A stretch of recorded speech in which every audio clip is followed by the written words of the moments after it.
Notre cheval de base qui est du côté de Yaoundé, c'est Karel Mezatia, avec elle nous allons prendre les nouvelles de la capitale politique, de la capitale du Cameroun qui est Yaoundé. Karel Mezatia, bonjour, j'espère que vous allez bien ce matin, c'est l'instant réservé à la revue de presse.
Voilà, de retour donc sur ce plateau. On s'excuse pour le manque de son de cette revue de presse. On reviendra à Yaoundé dans quelques instants. Mais pour le moment, nous sommes ici à Douala. Et à Douala, vous le savez, la revue de presse est une affaire de M. Junior Rossa. Bonjour.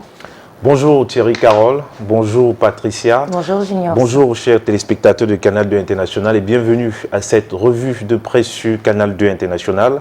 Je peux me lancer? Mais revue de presse que nous allons démarrer un instant avec la nouvelle expression. Exactement. Et avec la nouvelle expression, ce matin, on parle de marché public. Et bien pour la nouvelle expression nous pousse, n'est-ce pas, à comprendre cette autre opération menée cette fois-ci par Ferdinand Ngongo autour des marchés publics au Cameroun. Et bien pour la nouvelle expression, après justement l'argent du Covid-19, dont la gestion est loin d'avoir livré ses secrets, c'est à retrouver dans le journal La Nouvelle Expression ce matin, le journal qui nous renseigne effectivement que le ministre d'État, secrétaire à la présidence de la République, sur très haute instruction du président de la République, vient de rappeler certains marchés pour être gérés de gré à gré après approbation du président de la République. Les détails en page 6 du journal La Nouvelle Expression en kiosque ce jour nous font savoir ce matin que les marchés publics sont en principe sous la surveillance d'un ministre délégué à la présidence de la République. Cette note lui rappelle, bien qu'il soit délégué à la présidence de la République, que certaines catégories de ces marchés exigent dorénavant l'approbation du président de la République. Or, les opposants au régime de Yaoundé soutiennent que depuis plusieurs années, Paul Biya pilote le pays à travers une délégation de signature au ministre d'État, secrétaire général de la présidence de la République, Ferdinand Ngongo. Ces dernières années, nombre d'instructions sous le couvert de cette délégation de signature sont très controversées. Nous renseigne ce matin le journal La Nouvelle Expression en kiosque ce jour. Et le même journal s'intéresse ce matin à une délinquance fiscale, bien sûr, pour parler cette fois-ci de l'ENAM. Eh bien, le journal nous fait savoir que l'ENAM est en flagrant délire ce jour concernant justement les impôts. Eh bien, les impôts du Cameroun réclament une dette fiscale de 54 millions de francs CFA à l'ENAM qui relèverait des gestions antérieures. La Direction générale des impôts a servi une mise en demeure valant commandement à payer à l'École nationale d'administration et de magistrature ENAM ce 9 septembre 2021. Dans ce document, dont la Nouvelle Expression a eu connaissance, le Centre spécialisé des impôts des établissements publics et des collectivités territoriales décentralisées informe le directeur général de l'ENAM que ses services ont été informés en date du 20 août 2021 de ce que le montant de la dette fiscale de cette école qui forme l'élite administrative et judiciaire du pays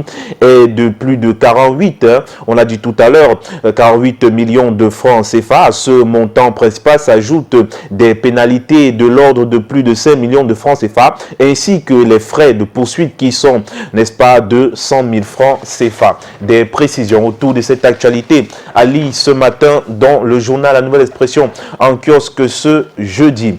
Et nous parlons également de la peste porcine ce matin avec La Nouvelle Expression qui nous informe tout simplement que le danger s'éloigne de l'ouest. Eh bien, le gouverneur de cette région vient d'autoriser la reprise normale des activités dans le secteur du port. Les détails à lire en page 7 du journal.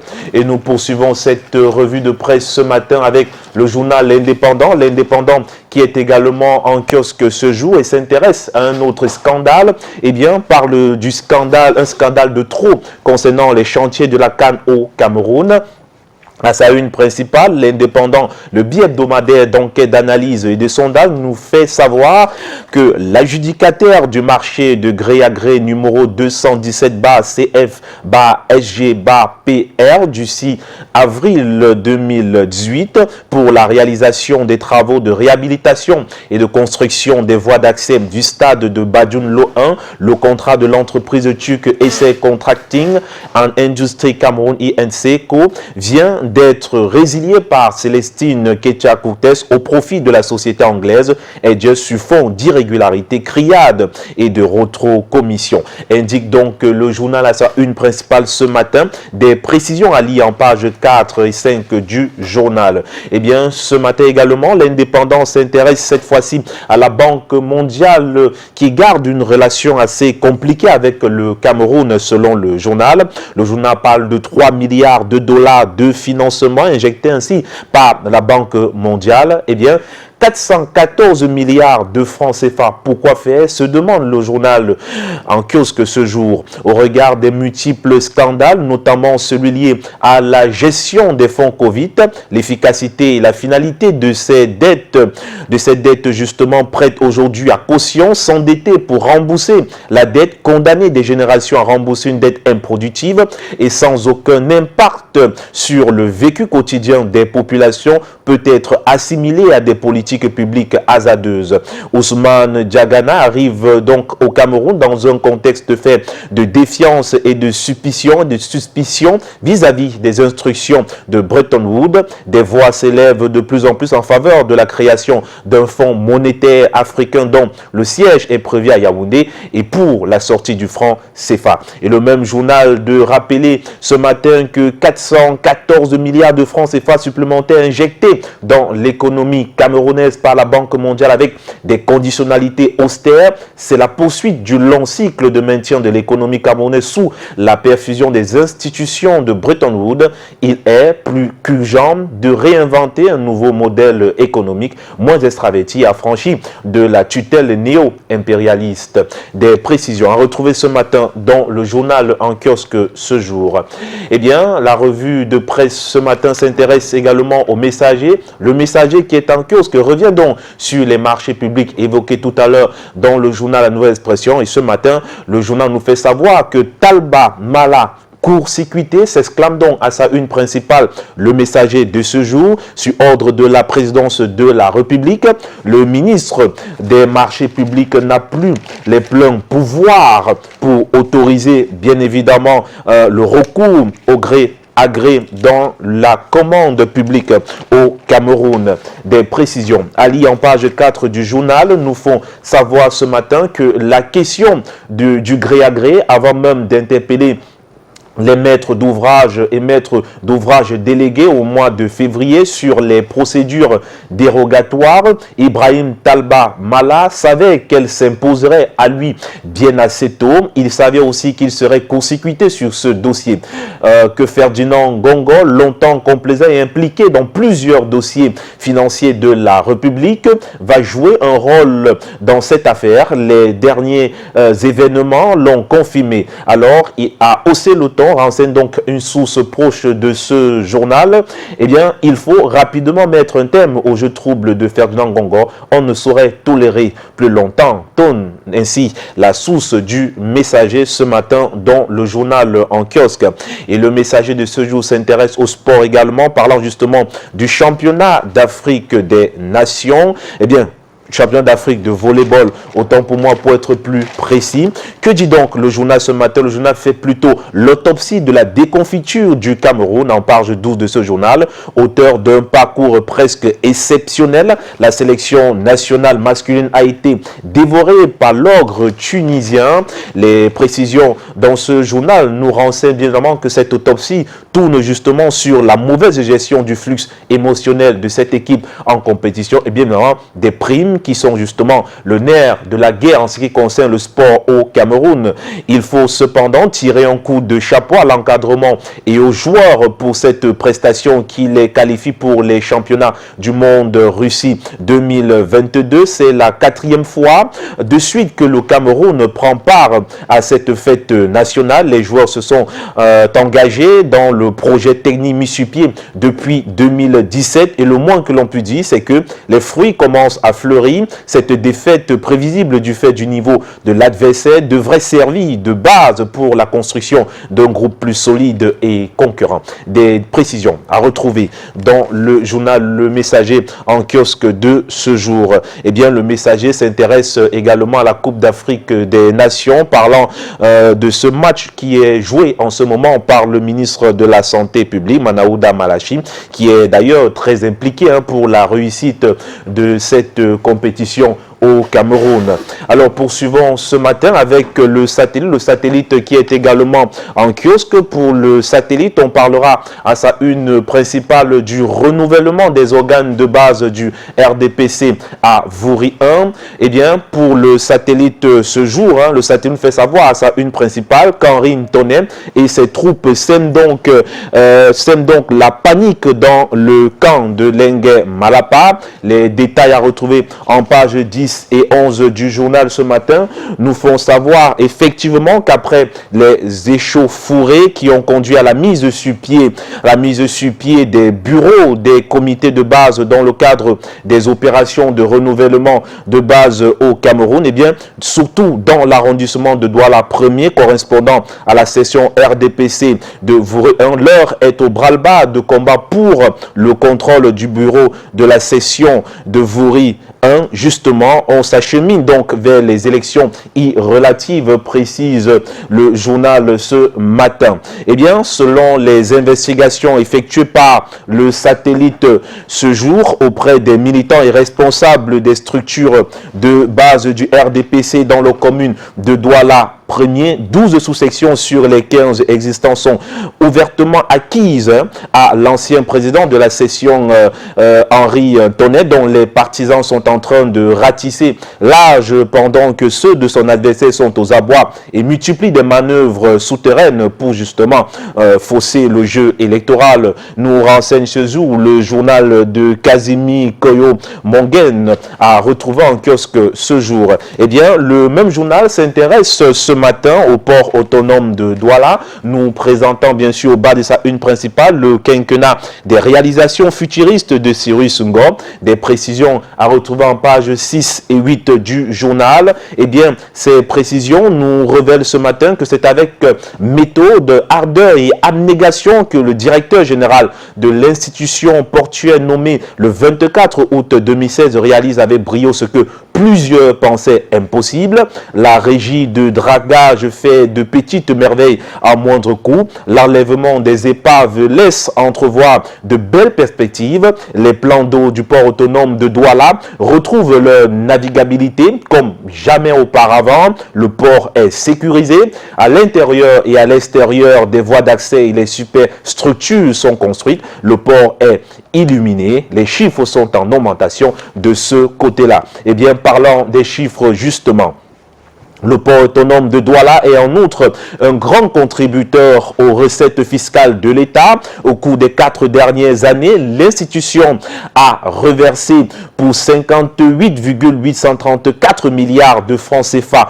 d'impôts dans les caisses de l'État du Cameroun. La part la plus importante relevant des impôts retenus à la source par le port autonome de Douala sur les fournisseurs d'un montant de 22,360 milliards de francs CFA. On apprend également qu'en 4 ans d'existence, du moins de fonctionnement concernant justement la direction, du moins concernant le directeur général du port autonome de Douala, le port autonome a reversé 5,472 milliards de francs CFA à la Caisse nationale de prévoyance sociale au titre des cotisations sociales, des impôts sur salaire de 7,650 milliards sur la même période. Des détails à lire ce matin dans le journal Le Satellite en kiosque ce jour. Eh bien, le même journal nous parle tout simplement de l'énergie solaire photovoltaïque, 13 chefferies supérieures d'Indé éclairées grâce justement au ministre Ketia Koutes.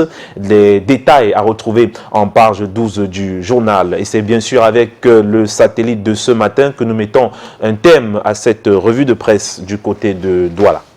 Merci Junior Rossin, tout en espérant que la parfaite synchronisation entre Douala et Yaoundé sera faite dans quelques instants. Nous allons un petit peu revenir sur cette petite chronique habituelle après la revue de presse. C'est vrai que de plus en plus au Cameroun, on entend parler d'évacuation sanitaire. Quel est votre regard là-dessus ? Alors, Thierry Carole, l'évacuation sanitaire, il faudrait peut-être commencer par la définition qu'on trouve dans le site du ministère de la Santé publique, c'est-à-dire minsanté.cm. Alors, dans cette définition nous rappelle que l'évacuation sanitaire sont appliquées d'une partie aux agents de l'État pertinents du Code du travail, sous réserve justement des tests officiels destinés à cette catégorie de personnel-là. C'est dit que lorsqu'on parle d'évacuation sanitaire, on ne voit effectivement que ceux qui travaillent pour l'État. Eh bien, ce qu'il faudrait également rappeler, c'est les bénéficiaires de l'évacuation sanitaire au Cameroun. Et en effet, pour bénéficier de cela, il faut premièrement être un agent public en service, il faut également être fonctionnaire de l'État en service, il faut être un personnel civil de l'État, ou du moins il faut également être conjoint ou conjointe, n'est-ce pas, d'un agent public ou fonctionnaire d'État. Il faut également, pour bénéficier de cela, il faut être l'enfant légitime, reconnu ou tout simplement adoptif d'un fonctionnaire d'État. Et bien sûr, il faut également être fonctionnaire de l'État admis à faire valoir ses droits à la retraite. Voilà un peu ceux qui bénéficient aujourd'hui de ce qu'on appelle évacuation sanitaire dans notre pays. Et je tiens également à rappeler que l'évacuation sanitaire, n'est-ce pas, elle est prise en charge par le budget de l'État. Donc c'est l'argent de l'État qu'on utilise pour, n'est-ce pas, gérer cette évacuation, puisque ça ne concerne que les fonctionnaires et les agents publics de notre pays. Alors, il faut quand même rappeler, hein, ces derniers jours, hein, on a quand même vu quelques agents de l'État, ministres qui sont évacués. Je pense également, je pense ainsi au ministre Louis-Paul Motazé, qui a été évacué le 9 septembre dernier du côté de la Suisse, hein, suite à la Covid-19 qu'il aurait,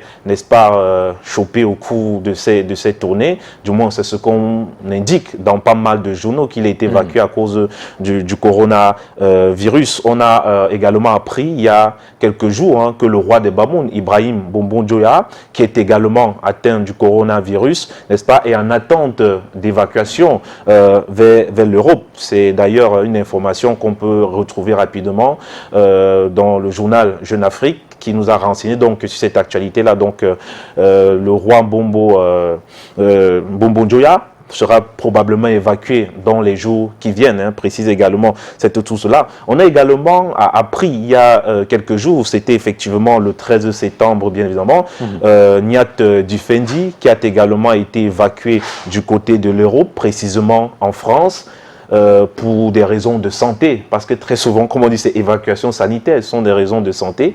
Il a également été évacué du côté de la France. Bon, cette fois-ci, on ne sait pas pour quelle maladie.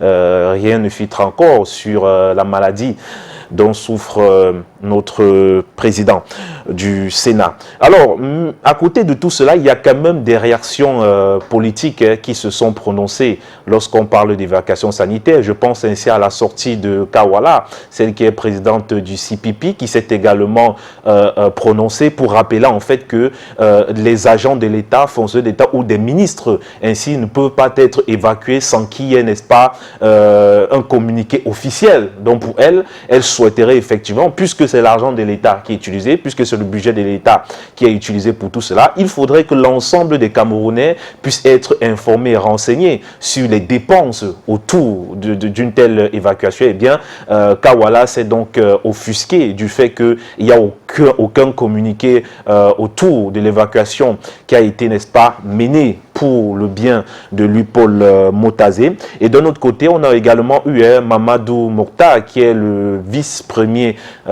président, je vais dire ainsi, du mouvement pour la renaissance du Cameroun, le MRC. Lui également a réagi autour de ces évacuations il y a quelques jours, en rappelant qu'on dépense énormément d'argent pour faire évacuer, n'est-ce pas, les agents de l'État, les ministres, ainsi de suite. Pourtant, ces sommes d'argent auraient servi, n'est-ce pas, à sauver pas mal de Camerounais atteints du paludisme, surtout les enfants qui sont atteints du paludisme au Cameroun. On parle naturellement des fonctionnaires.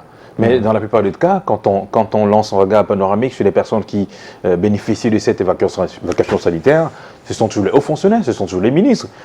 Où est passé l'enseignant qui est fonctionnaire également? Où est passé le citoyen lambda qui est fonctionnaire? Est-ce que lui aussi peut bénéficier de cette évacuation sanitaire finalement? Justement, il peut bénéficier, je vous l'ai dit tout à l'heure. Ils sont nombreux qui meurent, qui n'ont pas la possibilité d'avoir cette évacuation sanitaire. Moi, ce que je suis en train de vous dire, c'est quoi? C'est que ceux qui bénéficient de l'évacuation, parce qu'il y a l'évacuation sanitaire à l'intérieur, c'est pas toujours à l'extérieur, c'est-à-dire qu'on n'évacue pas seulement en Europe, on peut évacuer à l'intérieur du pays. Mais cette fois-ci, l'évacuation sanitaire à l'intérieur du pays est gérée par, je vais dire, par le gouverneur des régions. C'est-à-dire, par exemple, si un agent, un fonctionnaire, un personnel d'État veut être évacué, par exemple, de Bafoussam pour Douala, ok, il faudrait que, je dis ça selon les informations qu'on retrouve clairement dans le site du ministère de la Santé publique. C'est-à-dire, je ne l'invente pas. C'est-à-dire, il est précisé dans ce site-là que pour être évacué en tant qu'agent de l'État, fonctionnaire, à l'intérieur du pays, c'est une décision, n'est-ce pas, du gouverneur de région. Mais cette décision est, n'est-ce pas, je vais dire, cotée ou accompagnée par ce qu'ils appellent le Conseil de l'ordre de la santé. C'est-à-dire, donc, en fait, c'est-à-dire que, voilà, donc du Conseil de l'ordre de la santé, peut-être je prononce très mal l'expression, mais il y a quand même ce type de rapport, c'est-à-dire que, voilà, il y a quand même une négociation, c'est pas que le gouverneur se lève et dit que, bon, allez, faites-moi évacuer ce monsieur, donc il y a quand même un ensemble d'éléments qui sont pris en compte. Il y a quand même, donc, il y a une procédure à suivre. Donc, comme je vous l'ai dit, si vous êtes déjà un fonctionnaire, si vous travaillez pour l'État, vous êtes un agent public, vous êtes même un fonctionnaire qui fait valoir ses droits à la retraite, vous êtes l'enfant d'un fonctionnaire, vous avez droit à l'évacuation sanitaire. Vous avez le droit à être évacué parce que c'est le budget de l'État. Donc ça ne souffre de rien. Mais ce qu'on peut reprocher, comme je l'ai dit tout à l'heure, on peut reprocher, avec le même regard que Kawala, tout à l'heure, c'est-à-dire qu'il faudrait informer de manière officielle le plus souvent. On peut reprocher avec le même regard que Mamadou Mokhtar, c'est-à-dire qu'on dépense assez d'argent dans les évacuations. On pourrait aussi se soucier des enfants qui ne sont pas, n'est-ce pas, des enfants des fonctionnaires. Voilà. Et cette fois-ci, je crois qu'on peut également s'arranger pour l'État du Cameroun, faire bénéficier cette évacuation sanitaire pour ceux qui ne sont pas agents de l'État. Par exemple, quelqu'un, je crois que on a eu le cas avec Rigobert Song, peut-être parce qu'il était un grand footballeur, mais il peut y avoir des Camerounais qui ne sont pas des agents publics, mais qui sont des citoyens camerounais. On peut s'arranger en sorte qu'un Camerounais qui est malade, qui a besoin d'être évacué à Douala, peut-être s'il a à Penka-Michel, je ne sais pas s'il a Penka-Michel où il n'y a pas un plateau technique de qualité, qui puisse bénéficier de cette évacuation. Voilà, qui puisse bénéficier de cette évacuation. Ça ne va pas coûter. Voilà, donc qu'on puisse aider un Camerounais qui a Penka-Michel de se retrouver à Douala pour se faire soigner aux frais de l'État. Je crois que ce sont des méthodes comme ça qu'on peut aujourd'hui, n'est-ce pas, espérer du gouvernement camerounais. Et ce qui est sûr et certain, c'est que le message de ce matin n'est pas rentré dans les oreilles de sourds. Merci à vous, monsieur Junior Ossin. Et bien, les choses à vous au sein de la rédaction de Canal International, où vous allez naturellement retrouver vos collègues. Oui, effectivement. Pour la suite du travail. Allez, c'est vrai que dans les éditions du journal sur Canal 2 International, vous avez eu le temps naturellement de voir cette belle prise par la gendarmerie nationale du côté du FACO de Limbé. Et on va tout ce matin dire bravo à tous les éléments de la brigade de la compagnie du côté de Limbé. Bravo à tous ces éléments et surtout au capitaine Efat Joël, le capitaine Efat Joël qui, grâce à toute sa grande équipe, ont pu naturellement saisir cette forte et cette importante cargaison. Continuez à faire votre travail. Le Cameroun a besoin de vous. Le Cameroun a besoin d'une jeunesse forte, une jeunesse consciente, une jeunesse qui sait exactement ce qu'elle veut. Bravo encore, capitaine. La police peut, l'armée peut continuer de les tester. Mais en tout cas, nous, on aime ce moment-là, on est content. Comme on dit toujours, si ces personnes ont la force de pouvoir aller sur le terrain, c'est parce qu'ils ont également des supérieurs hiérarchiques qui, au quotidien, les écoutent parfaitement bien. Et c'est l'occasion aussi de tirer un grand coup de chapeau au commandant de la Légion de gendarmerie du Sud-Ouest, le colonel Tinda Bouzike Henri, le colonel Tinda Bouzike Henri, qui est d'ailleurs le chef hiérarchique, le supérieur hiérarchique du capitaine Efat, et qui naturellement coordonne toutes ces activités du côté du Sud-Ouest. Encore bravo à tous nos amis de la gendarmerie qui nous regardent du côté du Sud-Ouest, principalement à Libye. C'est de ça qu'il est question. Les résultats sont toujours...